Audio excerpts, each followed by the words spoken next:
Mga boss, magandang araw po sa inyo, no?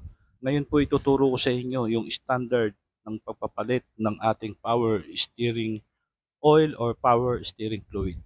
Ito pong power steering fluid po ay importante, no? Kailangan po alam natin kung ano yung ating basihan. So, tulad po na sinabi ko, kilometer reading po uli ang ating magiging basihan. Sa pagpalit po ng power steering oil or power steering fluid, kailangan po ay 60,000 kilometers yung ating na konsumo bago natin siya palitan. Okay? 60,000 kilometers po yung ating change of power steering fluid para po hindi tayo magkaroon ng problema. So, yan po mga boss, isang safety reminders po ulit. Okay, mga boss, sana po may natutunan tayo kahit maliit na bahagi lamang po ng kaalaman para sa ating sasakyan. Salamat po, follow, share, comment.